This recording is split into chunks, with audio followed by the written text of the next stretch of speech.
Untuk teman-teman yang menonton kajian ini, jangan lupa bersalawat kepada Nabi kita Rasulullah Muhammad sallallahu alaihi wasallam.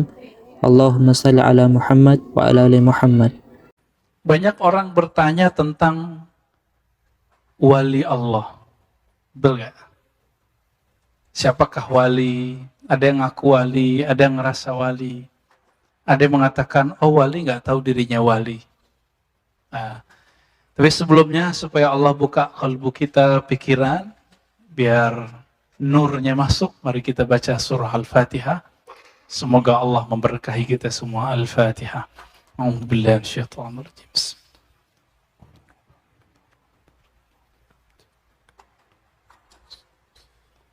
Siratal ladzina. Amin. Baik, teman-teman sahabat melakukan Allah, bahasa Arab wali itu ya wali. Bedanya wali itu orangnya. Waliullah orangnya. Nah, ilmu tentang itu disebut dengan walayah, perwalian. Masuk ke dalam bahasa Indonesia, terjemahannya minimal dua, ya, wali murid, wali kelas, sama wali beneran. Ini berbeda ya, wali murid, wali kelas, atau wali. Nah, maksudnya wali kelas, ini contoh aja. Kenapa diartikan wali kelas? Karena dia mengurusi suatu wilayah. Udah jadi bahasa Indonesia wilayah. Maka seorang wali itu dianalogkan seperti seorang guru. Dia punya otoritas ngurusin satu kelas, satu wilayah. Maka disebutlah orang itu wali. Itu analog yang paling gampang. Ya. Jadi kalau mau sebut wali, dia punya walayah. Maka wali ini karena urusannya urusan rohani, dia tidak bisa dihitung dengan saya pakai gamis, saya pakai kopiah, saya pakai serban, saya pakai jenggot, itu nggak ada urusan. Tasbih saya 1000, nggak ada urusan, Mbak. Ini urusan kolbu, urusan rohani. Maka mengenal wali tidak mungkin dengan mazahir, dengan penampilan-penampilan zahir, dengan penampilan fisik. Tidak mungkin dengan khawarikul adah, dengan kejadian-kejadian kesaktian, ya, keunikan itu. Berjalan di atas air, kebal. Kenapa? Itu terjadi juga pada dukun. Ya kan? Mustajab doa, dukun mustajab terus doanya. Kenapa dukun bisa mustajab? Karena dia diajarkan oleh gurunya salah satu ismul a'zam yang dulu dipakai oleh iblis. Iblis kenapa doa masih dikasih? Karena dia berdoa dengan ismul a'zam, nama yang agung. Walaupun itu iblis, kalau udah minta pakai kunci, pasti dibuka pintu langit. Walaupun itu kafir, tapi mintanya pakai kunci, pasti dibuka. Disitulah kita bisa paham kenapa ketika iblis berdoa, ya Allah jadikan aku hamba yang engkau tangguhkan kematiannya. Dijawab oleh Allah, baik.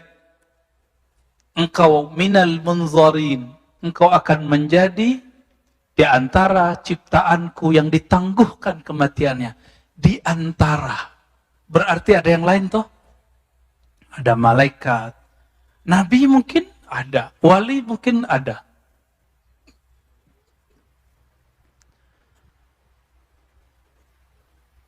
Maka wali Allah itu secara harfiah artinya orang yang disayang oleh Allah Subhanahu wa taala. Orang yang hidupnya diurus oleh Allah. Karena dia diurus oleh Allah, dia kemudian diberi sebuah tugas oleh Allah Subhanahu wa taala. Baru sah dia disebut wali.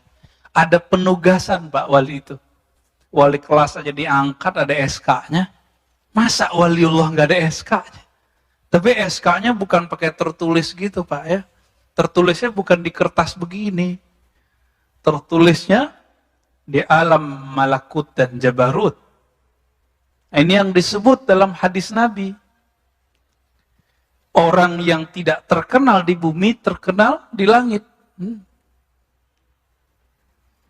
Yang Nabi katakan ya, siapa yang menyebutku, kata Allah Ta'ala, hadis Qudsi, man zakarani fi malain, siapa yang menyebutku dalam keramaian, aku sebut dia dalam keramaian yang lebih baik dari keramaian yang ada di bumi. Itu wali itu Pak, wali yang masyhur di langit dan di bumi. Ada yang cuma masyhur di langit, itu lebih banyak. Nggak terkenal di bumi. Karena mereka tidak dapat tugas jadi da'i. Yang terkenal itu kan da'i. Kata Imam Ibn Athaillah, wali di zamannya, kalau seorang pendakwah terus bilang, saya nggak mau terkenal, bagus. Tapi menolak terkenal nggak boleh. Minimal terkenal di jamaahnya, ya kan? Terkenal itu ma'ruf, dikenal oleh jamaahnya. Gimana Pak dakwah kita nggak tahu orangnya? Kita mau denger nggak dia ngomong? Nggak mau. Nah, Nabi Muhammad Allah kenalkan dulu sebagai orang yang amin, sebagai orang berakhlak yang baik, baru kemudian dijadikan sebagai da'i. Itulah Sayyidud Du'at, penghulu semua para pendakwah di dunia, yaitu Nabi Muhammad sallallahu alaihi wasallam. Jadi kewalian itu tugas. Ya. Bisa jadi ada orang ilmunya seperti wali kelas, tapi dia nggak dapat tugas. Bisa begitu? Bisa. Atau dia sudah selesai tugas pensiun, ilmunya melebihi semua profesor, bisa saja. Maka ada di antara wali-wali Allah yang sudah dipensiunkan dari tugasnya. Banyak Pak. Biasanya dia kalau punya murid tuh, dia serahkan. Namun biasanya kalau seorang wali selesai tugas, dia minta dijemput oleh Allah. Imam Bukhari udah selesai tugasnya. Capek dikejar-kejar sama seorang raja yang tirani, yang zalim. Beliau tidak mau diundang ke istana. Karena saat itu ada image. Siapa da'i, siapa ulama yang dia berdakwah di istana, saat itu pasti penjilat. Tapi sebelum Imam Bukhari, ada Imam Ibn Syihab Az-Zuhri. Dulu dia barengan ngaji sama Umar bin Abdul Aziz. Umar bin Abdul Aziz belum jadi gubernur saat itu, masih santri, ngaji. Ketika jadi gubernur, Ibn Syihab diajak. Ketika dia jadi khalifah, Ibn Syihab Az-Zuhri diajak. Kalau itu nggak disebut menjilat. Itu jadi penasehat. Kalau bukanlah Imam Zuhri, tidak ada Imam Bukhari yang kita kenal hari ini. Karena hadis-hadis yang dipakai oleh Imam Bukhari itu adalah warisan-warisan generasi abad kedua. Yaitu Imam Ibn Syihab Az-Zuhri. Nah, Imam Bukhari, selesai tugas kewaliannya, dia minta meninggal. Ya Allah, ambil aku malam ini juga. Meninggal Pak malam itu. Itu baru wali. Coba Pak, berani nggak bilang gitu? Kalau wali itu pengen hidup panjang, itu Allah kasih Pak. Kekasih. Kekasih dikasih gak permintaannya? Kasih, ya. Tapi ada tugas. Nah, baik. Kita masuk ke kitab ini. Di Quran itu ada Allahu waliyul ladzina amanu, Allah wali orang-orang beriman. Maka wali itu ada wali secara umum. Allah yang mengurus semua hamba-hambanya, maka disebutlah Allah itu wali. Berarti karakter wali apa? Mau ngurusin orang, Pak. Ngurusin hamba Allah. Allah itu setiap hari mengurusi hambanya, tapi setiap hari juga orang kemudian durhaka kepadanya. Maka orang-orang yang ingin menjadi wali kekasih Allah, ngurusin hamba-hamba Allah, ngurusin masjid-masjid Allah, ngurusin tempat belajar ilmu-ilmu mengenal Allah, mengenalkan umat kepada Allah, tapi dihujat oleh umat. Tapi dikata-katain oleh umat. Siap nggak? Kalau siap, antum akan diangkat jadi kekasihnya. Itu harus punya keputusan. Kalau takut dibenci, takut populer dibenci, maka Ibnu Thaillah mengatakan, ente abduz zuhur, ente bukan hamba Allah yang maha nyata, ente itu hamba Allah yang suka popularitas. Kita juga nggak pengen diam-diam aja, sembunyi-sembunyi, enggak. Kalau ada tugas kita jalan. Maka Ibnu Thaillah mengatakan, jika tugas sudah diturunkan oleh gurumu, oleh Allah SWT, oleh Rasul SAW, maka tidak ada lagi ceritanya diam-diam. Kenapa? Wali Allah bukan hamba sembunyi-sembunyi, tapi dia hamba Allah yang maha menyembunyikan dan maha menyatakan, yang maha populer dan maha gaib, maha zahir dan maha batin. Ya. Jadi kalau antum bisa berdakwah lewat FB, lewat Instagram, terusin. Tapi jangan kemudian ada yang unlike, ada yang kritik, hatinya jadi gundah. Dikata-katain orang di YouTube, sakit. Ya. Mending sakit badan, sakit hati. Nauzubillah min dzalik. Baik. Apa kata beliau? Syarat kewalian itu beda wali sama nabi apa?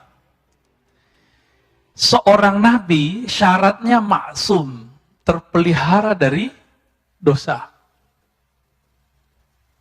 Disinilah Syekh Ibnu Taimiyah melanggar ijma' ulama ahlus sunnah yang mengatakan bahwa ahlus sunnah nih sepakat bahwa nabi, semua para nabi dan rasul terpelihara dari dosa besar, begitu juga yang kecil. Tapi Syekh Ibnu Taimiyah, semoga Allah mengampuninya, ya, karena beliau di akhir hayatnya bagus. Dan dikuburkan di kuburan para sufi, makbarah sufia. Gak percaya antum berangkat ke Damaskus. Jadi di sana ada komplek para sufi. Hanya sufi yang boleh dikubur di situ, Pak. Hanya wali-wali Allah yang boleh dikubur di situ. Ibnu Taimiyah akhir hayatnya beliau mengamalkan kitab Risalah Kusyairiyah. Makanya beliau mengeluarkan kitab Al-Kalimut Thayyib, lalu kemudian opininya 2 jilid dalam Majmu' Fatawa tentang tasawuf. Sangat bagus sekali. Sangat bagus sekali, ya. Tapi beliau mengatakan apa? Para nabi terpelihara dari dosa besar, tapi tidak dari dosa kecil. Alasannya, ketika Nabi Adam mau memakan buah larangan, disebut berdosa. Padahal dosa di situ bukan dosa yang kita pahami. Contoh begini, imam itu pantasnya pakai kopiah bukan? Ya, benar. Kalau ada imam nggak pakai kopiah gimana? Nggak pantas. Nah, ini yang disebut dosa imam. Bukan dosa besar itu, nggak juga dosa kecil. Kepantesan. Khotib pakai baju kaos kira-kira gimana, Pak? Pantas nggak? Nggak pantas. Nggak pantas. Nah, jadi Nabi Adam tidak pantas melakukan itu, tapi Nabi Adam kekasih Allah bukan?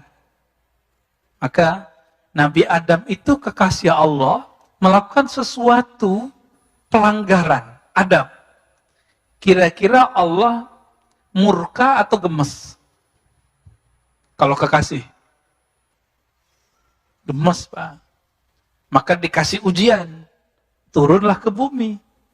Jadi itu bukan kemurkaan. Ini perbedaan perspektif akidah Islam dengan akidah di luar agama Islam, ya, yang menganggap kalau Nabi Adam dan Siti Hawa itu dikutuk. Nauzubillah min dzalik. Maka seorang wali itu hanya mahfuz, bukan maksum. Mahfuz dari kata hafaza yahfazu, hifzan. Hifz, hafaz. Hafalan. Hafalan itu hafiz. Orang yang hafal hafiz. Hafalan kita disebut hifz. Orang Malaysia, Melayu menyebut menghafaz. Indonesia menyebut menghafal. Z-nya berubah menjadi L. Ya, zuhur jadi lohor, ya kan? Zuhur jadi luhur. Ya, biasa, itu perubahan-perubahan dialek. Apa bahasa makan Allah? Seorang wali itu dijaga oleh Allah, tapi bukan disucikan. Apa ciri-ciri dijaga? Kalau dia terjebak maksiat, Allah cepat ambil dia. Allah cepat tegur dia, dikasih jalan pulang. Tapi kalau bukan kekasih Allah, antum maksiat, nggak bisa keluar-keluar dari maksiatnya. Jadi para wali bisa maksiat nggak? Bisa. Tapi karena dia kekasih Allah, kekasih kalau salah, antum punya anak. Anak kalau salah, dipecat nggak sebagai dari anak? Bisa nggak? Mau gimana juga, anak tetap anak. Nggak ada namanya pemecatan anak. Ada? Kira-kira begitu apa kata Nabi? Allah itu lebih sayang kepada hambanya daripada seorang ibu kepada anaknya. Kebayang? Kalau anak salah, itu disembelih atau dicubit? Ditusuk pakai pisau atau cuma dikasih rotan sayang? Ini yang disebut mahfuz. Anak itu dijaga oleh ibunya. Begitu juga Allah menjaga kekasih-kekasihnya. Paham di situ ya? Baik.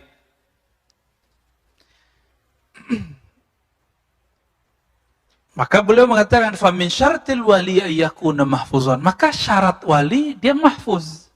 Dia dipelihara, kalau terjebak dikasih jalan kembali. Maka ada orang bertanya kepada Imam Junaid, apakah mungkin seorang wali berbuat lacur, berbuat zina? Apa jawaban beliau? Itu ketentuan Allah. Jika Allah berkehendak, terjadilah. Maksudnya, berkaca dari Nabiullah Khidir alaihissalam, Balia ibn Mulkan. Apa yang terjadi pada beliau? Beliau membunuh anak kecil, benar nggak? Ya, bunuh anak kecil dosa atau bukan? Tapi pada hakikatnya itu dosa nggak? Enggak. Beliau merusak kapal, itu merusak benar atau salah? Secara hukum? Salah. Tapi secara hakikat justru menyelamatkan semua laki-laki di kampung itu. Kalau enggak, semua perempuan jadi janda. Jadi belum merusak sedikit untuk kemaslahatan yang besar. Kira-kira seperti itu. Jadi wali-wali itu terbagi dua, Pak. Ada yang karakternya, karakter Nabi Musa, Musawiyah. Ini biasanya bertugasnya adalah untuk menerapkan hukum-hukum Islam. Makanya kritis. Kadang-kadang keras. Perawakan seorang ahli fikih, penampilannya jelas. Seorang kiai, seorang ulama, seorang ustadz. Itu Musawiyah. Kritis biasanya.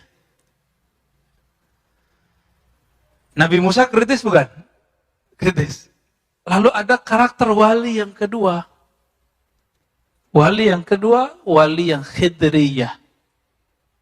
Wali yang karakternya seperti Nabi Khidir alaihissalam. Nabi Khidir, lain yang dilakukan, lain yang dimaksud. Itu dia. Makanya, kalau kita melihat ada seseorang melakukan sesuatu, belajar dari kisah Nabi Musa dan Nabi Khidir, kita nggak boleh langsung judge, Pak.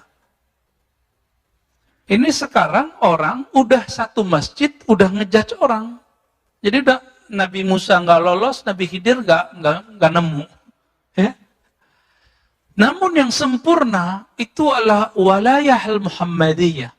Kewalian Nabi Muhammad SAW menggabungkan yang zahir dan batinnya. Tapi itu ada prosesnya. Itulah yang digabungkan nanti oleh imam akhir zaman itu.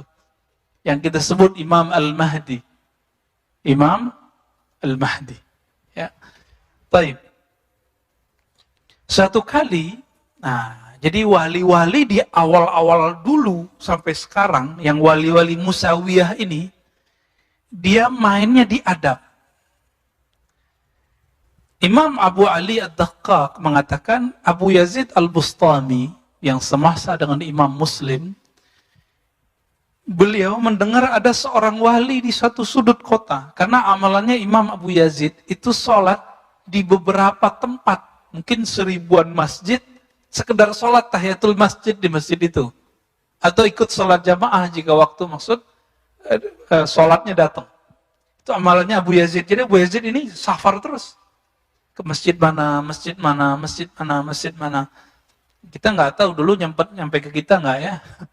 Kita nggak ngerti. Ya, karena beliau diberi karamah oleh Allah bisa tembus ke tempat tanpa perlu pakai kendaraan, tapi nggak selalu. Abu Yazid Al-Bustami. Satu kali sampailah di satu masjid, ya, wusifa lahu bil walayah. Ada seseorang imam yang disebut seorang kiai, dia ini wali Allah. Imam Abu Yazid dapat tugas menentukan wali itu salah satunya adabnya bagus, adabnya tinggi. Dulu masjid bukan begini Pak, ini masjid jangan ngeluh ya, yang nggak pakai sejadah. Ya, ini udah enak ini Pak. Dulu orang sholat di masjid pakai pasir. Masuk ke masjid beliau, si imam ini, apa yang dilakukan? Tanakhama fil masjid, dia meludah di dalam masjid.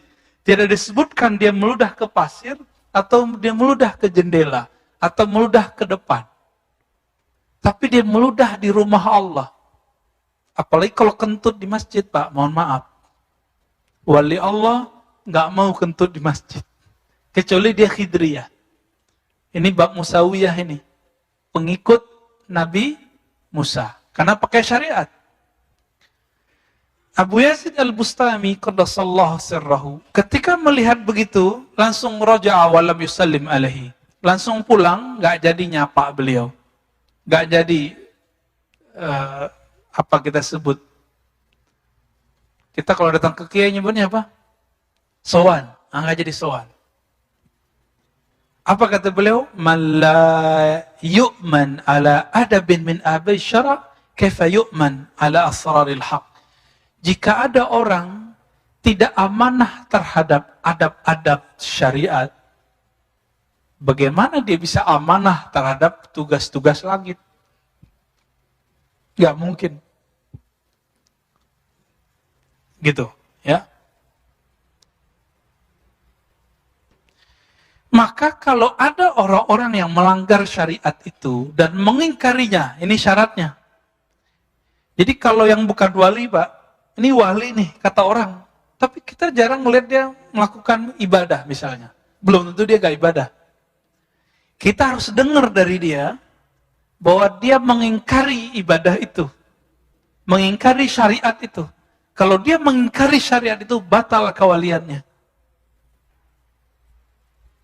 Jadi kalau antum ketemu seorang wali, udah masuk waktu asar kok belum sholat-sholat. Karena wali ini kadang-kadang Allah kasih kelebihan bisa mecah badan. Siapa itu? Nabi Yakub. Nabi Yakub kekasih Allah bukan? Beliau nabi itu pasti wali. Nabi Yusuf sedang digoda oleh seorang perempuan, yaitu Zulaikha, sedang digoda itu. Tiba-tiba Nabi Yakub ada di depannya, memukul dia dengan tongkatnya. Nabi Yakub di mana? Di Yerusalem. Nabi Yusuf di mana? Di Mesir. Kok bisa pindah tempat? Padahal Nabi Yakub tidak pindah tempat. Itu yang disebut mecah, rohaninya mecah. Maka Nabi Muhammad SAW bisa saja dilihat dalam semalam orang mimpi dalam rupa yang berbeda-beda. Siapa yang mengatakan ini? Imam Ghazali. Diulang ini Imam Ghazali. Diulangi oleh ahli hadis. Imam Ibnul Arabi Al-Ma'afiri, imam ahli hadis dari Maroko, bukan Ibn Arabi yang Andalusi ya. Taib. Kok jadi tegang gitu Pak bahas wali? Sekarang nggak pakai kitab dulu deh ya. Pusing kalau pakai kitab. Masih ada waktu. Wali itu setinggi-tingginya wali, dia di bawah semua para nabi. Setinggi-tingginya para wali, dia pasti di bawah derajat para nabi. Dan setiap wali pasti mewarisi seorang nabi. Setiap wali. Dalilnya apa? Al-ulama warathatul anbiya. Ulama pewaris para nabi, bukan rasul. Maka yang diwariskan oleh seorang nabi adalah nubuatnya, bukan kerasulannya. Ada wali yang diwariskan oleh Nabi Ibrahim. Maka coba lihat nanti, tawakalnya tinggi. Musuhnya banyak. Musuhnya banyak, tawakalnya tinggi. Pegangannya hasbunallah wa ni'mal wakil. Bukan bikin laris dagangan itu doa. Ya. Nyampe di orang-orang yang uskun, ustadz tapi dukun, dipakailah hasbunallah, waris para nabi. Mesti juga 124.000 setiap masa. Setiap masa Pak. Sekarang berapa jumlah umat manusia? Ada 7 miliar. Nah, yang wali-wali besar itu cuma 124.000. Kalau mereka hidup di zaman Bani Israel, mereka pasti nabi. Makanya dulu di zaman Bani Israel itu ada nabi semasa. Nabi Daniel, Samuel, apa itu semasa. Bahkan umurnya panjang. Ada nabi yang mendekati masa kenabian Nabi Muhammad SAW, namanya Daniel. Ya ada. Itu di daerah Syam. Dan dia tahu kemunculan Nabi Muhammad SAW. Karena kalbunya terang, dia melihat di bagian selatan, dia kan melihat ke selatan, sudah muncul cahaya Al-Badar, rembulan, bulan purnama. Dia sudah melihat. Itu yang dilihat oleh Sofiyah ketika belum bermimpi. Bulan purnama jatuh masuk ke kamarnya. Dia lapor ke ayahnya. Ayahnya seorang rahib. Digampar anaknya pingsan. Kenapa? Rahib ini tahu sang rembulan adalah Muhammad sallallahu alaihi wasallam. Maka mimpi itu oleh Imam Bukhari ditaruh dalam satu bab yang spesial. Kitab Ta'birur Ru'ya dalam Sahih Bukhari. Bab mengenai pentakbiran mimpi-mimpi. Jadi bagi ahli kalbu, mimpi itu adalah media Pak, berita resmi dari langit. Kalau bumi kan kita baca CNN, TV One, Metro, apa lagi? Berita Satu, ya. Sama. Itu berita langit juga begitu Pak. Ada channel-channelnya itu di kalbu itu. Belum tahu ya. Pengen tahu kalau kita sebenarnya sudah praktek. Antum menikah dulu kan, sebagian besar kan udah menikah nih. Atau mau cari kerja, atau mau ngapain. Istikharah enggak? Istikharah itu buka channel berita langit. Aku cocoknya milih yang mana ya Allah? Kira-kira gimana? Pernah? Berarti dulu pernah buka channel alam langit itu, alam Jabarut, alam Malakut. Kita pernah melakukan itu Pak. Tapi karena tidak diolah, tidak diasah, nggak tajam. Nabi Muhammad SAW lama di Gua Hira, tajam. Setelah jadi Rasul pun masih itikaf, lebih tajam lagi. Ini para ustadz siapa yang suka itikaf? Orang itikaf dia jalan-jalan, ya, pindah pengajian sini, ya bener sih. Cuma kapan lagi dia itikaf? Akhirnya jamaahnya lebih tajam kolbunya daripada dirinya. Ini kejadian Pak di mana-mana. Ya, ini pelajaran buat saya. Karena kita berdakwah, kita ngajar, kita guru ngaji. ngajar orang tapi kayak lilin, nyinari orang tapi kita kebakar. Inilah nasib orang yang tidak menyisihkan waktunya bersama Allah Subhanahu wa ta'ala. 124.000 itu dari mana? Secara fisik mereka dari Nabi Adam alaihis salam. Benar ya? Semuanya. Benar. Ini anak Nabi Adam itu anak iblis. Nabi Adam ya? Sepakat. Karena semuanya keturunan Nabi Adam, semuanya keturunan Nabi Adam itu ditegur oleh Allah SWT. Dikasih pengajaran. Saya pernah membahas ini. Satu kali Nabi Adam ditanya, Dam, ente kok bisa sholawat? Tahu dari mana? Allah berbahasa basi. Padahal Allah Maha tahu semuanya. Ini dialog mesra Allah dengan kekasihnya. Apa jawaban Nabiullah Adam alaihissalam? Ya Rabb, aku melihat ke arasmu ke langit sana, aras langit. Jadi langit itu ada langit yang 7, ada langit aras. Beda. Karena langit itu bahasa Arab artinya sumu, kullu ma'ala fahuwa sama. Semua yang tinggi disebut langit. Memandang dia ke atas, surga kan sudah di Sidratul Muntaha. Sudah di atas langit ke-7, Pak. Melihat ke langit-langitnya Sidratul Muntaha, tembus pandangnya sampai ke aras Allah Subhanahu wa ta'ala. Di situ dia melihat nama Allah dan nama Muhammad atau Ahmad. Berpikirlah Nabi Adam, tidak mungkin ini nama biasa. Pasti nama spesial. Karena nama pencipta digandengkan dengan nama seseorang. Ini coba lihat. Kalau dulu waktu masih kecil, waktu sekolah, sering nggak nulis nama kita love siapa gitu. I love siapa, ditulis Pak, bener nggak? Bahkan perempuan-perempuan kalau nikah atau pas ulang tahun sering buat kalung simbol namanya misalnya Sinta, cowoknya namanya apa namanya? Mahadi gitu ya. SM gitu. Dibuat love SM, simbol. Siapa yang mengilhami itu? Allah. Maka kita kalau di rumah, bagi yang tidak mengharamkan foto dia, ya kan? Kita kalau cinta Allah dan Rasul, kita kasih kaligrafi Allah Muhammad. Ya kan? Itu siapa yang mengilhami? Allah Subhanahu wa ta'ala. Kita kalau cinta sama orang tua, kita taruh apa fotonya di rumah. Cinta guru, kita taruh gede-gede di rumah. Bener? Ya, kita kadang-kadang kita foto sama guru, kita pasang jadi ya apa namanya? DP namanya, bukan DP mobil ya. Kenapa itu terjadi? Itu ilham dari Allah. Ini yang dilihat oleh Nabiullah Adam alaihissalam. Maka Allah mengatakan, ya Adam, tahukah engkau wahai Adam, siapakah itu Muhammad atau Ahmad? Apa jawaban Adam? Engkau yang lebih tahu ya Allah. Dijawab oleh Allah Subhanahu wa ta'ala. Itu adalah orang yang karena dia aku ciptakan engkau.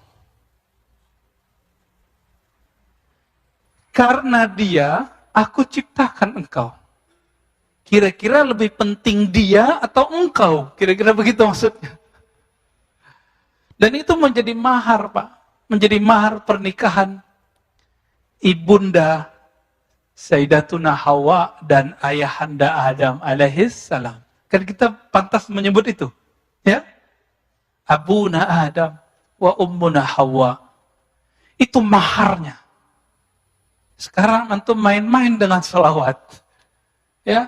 Sekarang kita kurang ajar kepada Rasulullah mengatakan orang tua Nabi di neraka.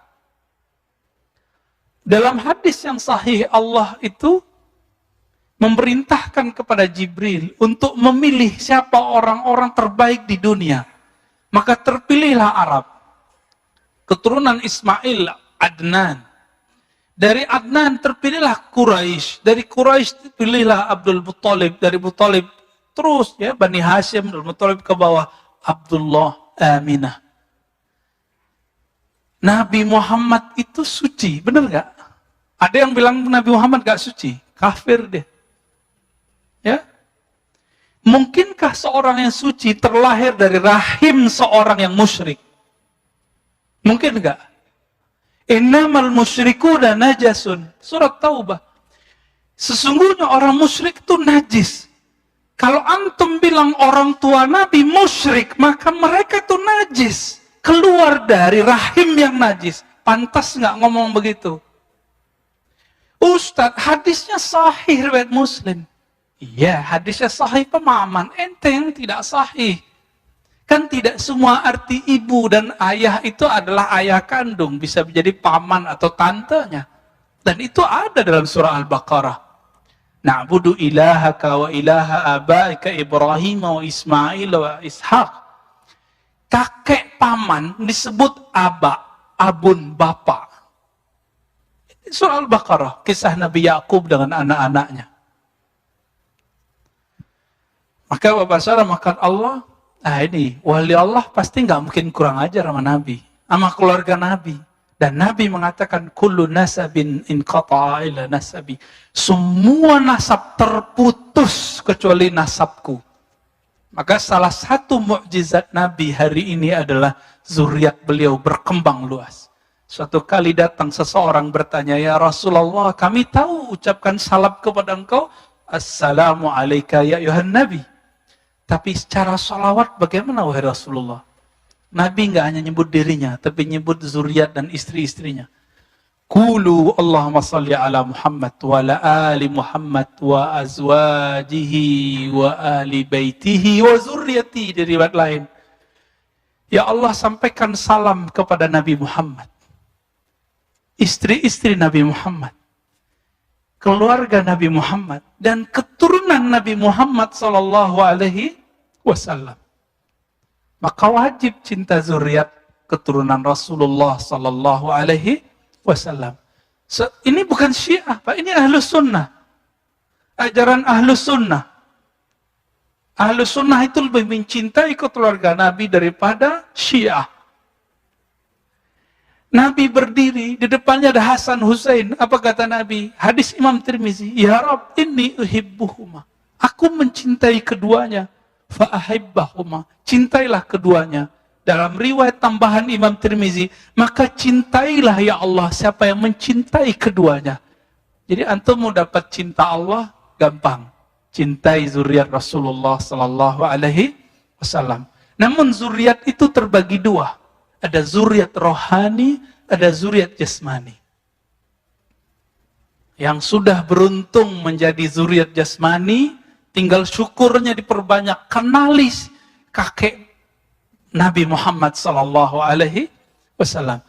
Kita yang bukan zuriat nih, ya Beb ya, kami yang bukan zuriat ini, kita punya kesempatan menjadi zuriat rohani. Karena Rasulullah sebutan nama lainnya adalah Abul Arwah, bapaknya semua arwah. Antum punya ruh nggak? Ruh kita tetesan dari ruhnya Nabi Muhammad SAW. Inilah bagian akhir yang mau saya sampaikan. Kul huwallahu ahad. Katakanlah hai Muhammad, Allah itu ahad esa. Ya, Allah itu esa sendiri. Jadi dulu belum ada aras, belum ada alam semesta, belum ada semua. Semuanya itu hanya dirinya. Lalu Allah menghembuskan nafakhtu. Allah hembuskan nafasnya. Tapi jangan dibayangkan Allah menghembuskan nafasnya. Hembusannya itulah yang disebut Ahmad. Inilah yang dibahasakan oleh Nabiullah Isa. Inni mubasyirum birrasuli ya'ti min ba'di ismuhu Ahmad. Surat Shaf. Jadi Nabi Isa menyebut Nabi Muhammad dengan nama azali. Nama azali itu alam sebelum alam ini. Siapa namanya? Ahmad. Aku mengabarkan kepada Bani Israel dengan Nabi yang namanya sudah ada di alam azali. Namanya siapa? Ahmad. Ahmad inilah kemudian menjadi Muhammad. Pancaran cahayanya menjadi nama Muhammad. Allah itu memandang Ahmad Muhammad, intinya itu Muhammad. Jadi kolbunya itu namanya Muhammad. Cahaya Allah ada di situ. Apa kata Allah dalam hadis Imam Bukhari ya? Allah memandang bukan ke fisikmu, bukan ke amalmu, Allah memandang ke kolbumu. Kenapa? Di kolbu kita ada akses ke ruh. Ruh itu adalah pancaran dari nur Nabi Muhammad sallallahu alaihi wasallam. Itulah yang disebut nur ala nur. Nur berlipat-lipat. Allah pandang itu. Karena Allah ingin dikenal oleh cahaya tadi. Tapi siapa yang berani menatap Allah Subhanahu wa taala?